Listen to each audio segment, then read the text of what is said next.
What's happening? This is Too Rude, Rudimental Records. You're watching Arch, Fortune, and Fame. Bow.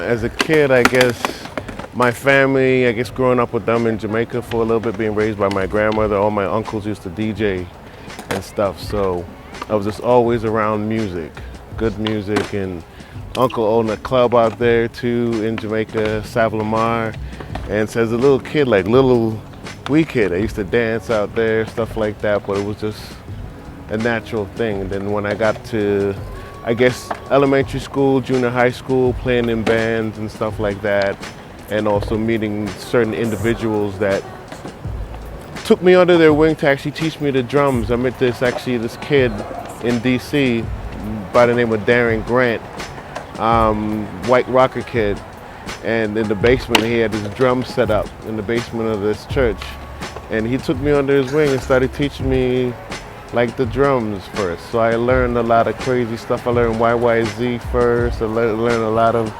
Rush, a lot of Black Sabbath, a lot of Led Zeppelin, all that stuff I got to learn. So for me it was really amazing because I got to learn that edge from a different angle, you know what I mean? So I got to really learn drums from the rock and roll side of it, you know what I mean? When I was also into my hip hop and into my reggae and into my all that stuff too. But to be introduced to that world of music, like playing drums from that, with that edge, was amazing for me. I loved it.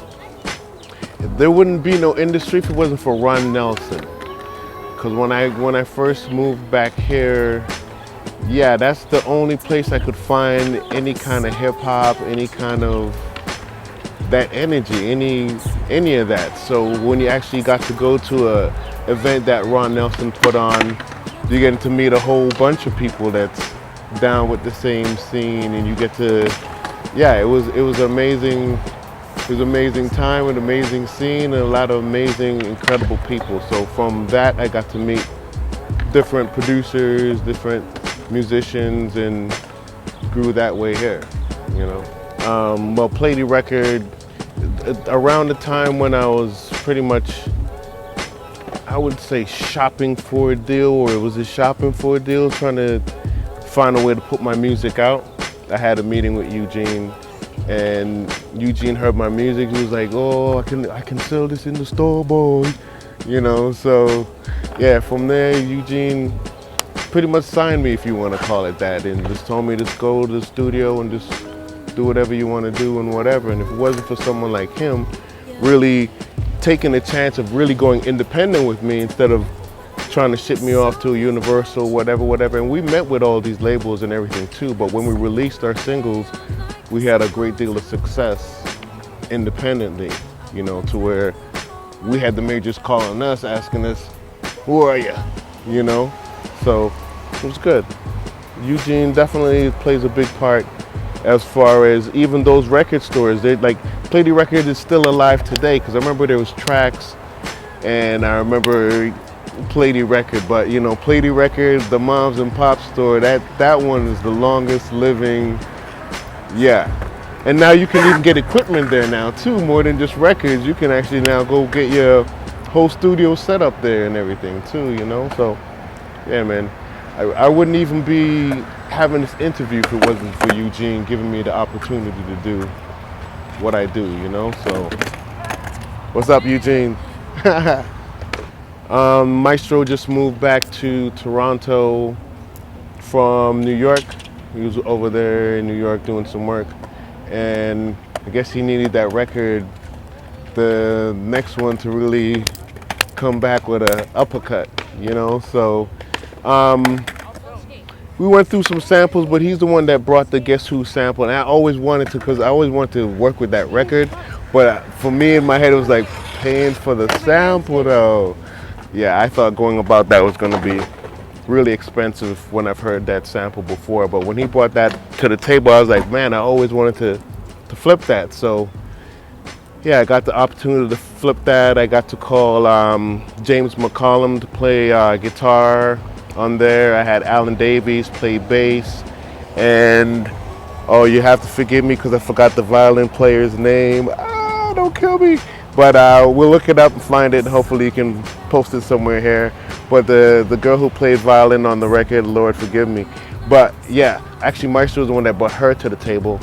But yeah, that was really good times, and I really worked Maestro really hard in the studio. He'll tell you when it came to that record as well too, because yeah, I'm real hard on vocals and stuff like that too, you know. But Meastro did a great job.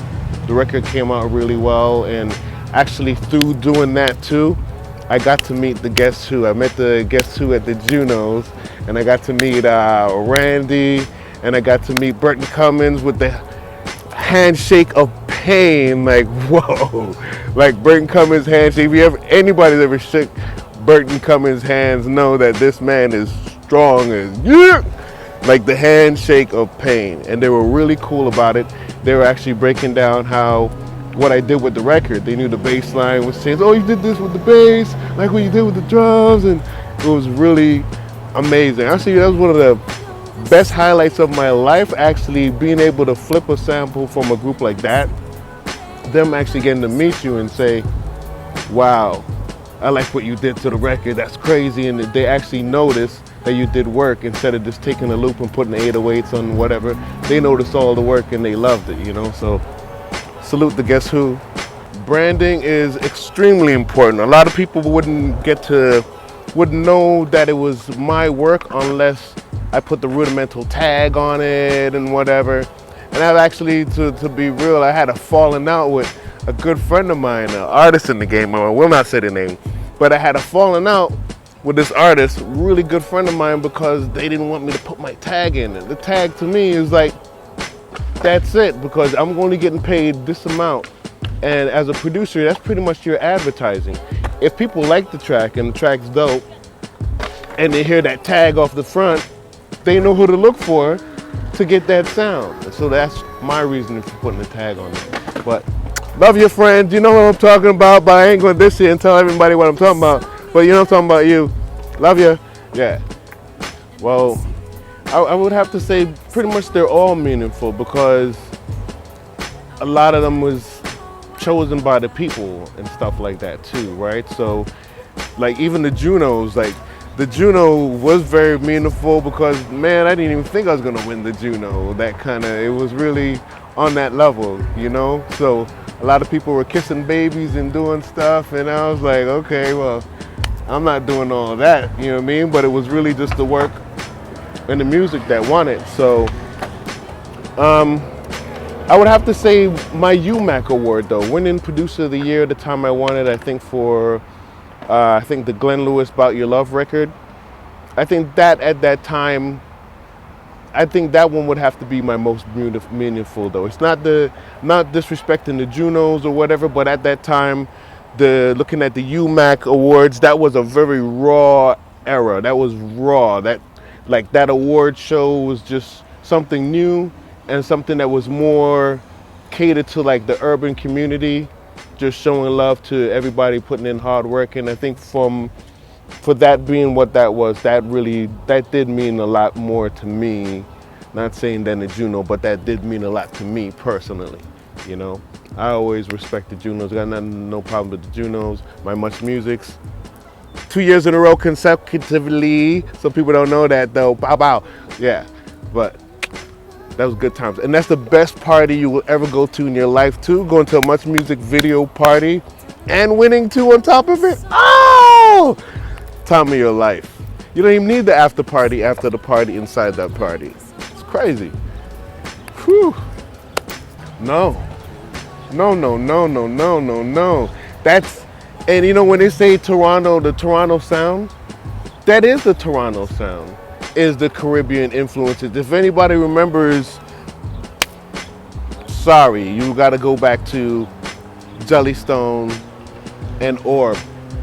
Jellystone and Orb, when they perform, the reason why the crowd would go crazy and everybody would lose it, because they're talking about stuff that was just dealing with the city that everybody knew about, whatever was the slang or whatever, and it's all still Jamaican slang. And when they go into the patois and flip that into the songs, they're the first ones that really branded that as something like serious in the game. So you got to give it to Jellystone and the rest of the Orb family. You know what I mean? Yeah, those guys definitely. I would have to say for Toronto, what I know from what I've heard, me personally, those guys are pretty much the originators of that. You know what I mean? So, sorry, I got to tell the story too. Apple, you know, when Black Moon was with us. Come on now. And they got to see Orb on stage. Lost their minds. Yeah, loved it. They had none but love for them. But that also, after they saw that, they started doing the same thing. So, you know, a lot of people walk around acting like they're afraid to talk about it, but there's nothing to be afraid of. It's music. People get influenced by different things and whatever. That was a good moment, a good vibe, and so be it. You know what I mean? So, yeah. Oh, that was funny. Yeah, they laughed at me first though, because I did the R&B version first. And yeah, how that happened too, yeah, I just walked in and just asked for the acapellas, got the acapellas, flipped it, they liked it, cool. And then I was like, okay, we're gonna get, you know, the guy that produced for Sean Paul or whatever, somebody like that to go do the reggae remix. I'm like, nah, I got Jamaican in the blood, I can do that, you know what I mean? And when I told him I was gonna do the reggae remix, he laughed at me. He laughed at me, bro. Anyhow, yeah, so when I came back with that, I actually went for a real veteran. I went and got Shakori Knight, which is G-Lock. I went and got him. And true story, I really wanted to get Whitey Don first. But Whitey Don, you were busy. I don't know, I was getting at you. And I wanted to get Whitey Don because that Dennis Brown kind of vibe, it's crazy. He's amazing with it. You know what I mean? So as an artist, Whitey Don, salute. So Shakori, he's also a very, very, very, very, very serious vet, retarded with it. So when I got him on that record, it was just hands down, instant hit off the bat. It was crazy. And that summer when we did that, it was killing the airwaves like crazy that summer. So it was really good. So yes, indeed, my Jamaican influences, my Jamaican bloodline did have a lot to do with that. You know what I mean? Because my family, like I said, that I mentioned before, that played all the music in Jamaica, I can't really come saying I'm doing a reggae record or a reggae remix or whatever and it be soft, because I'll get laughed out of the family. So I really have to come with it if that's the case. You know what I mean? So yeah, I had to show and prove.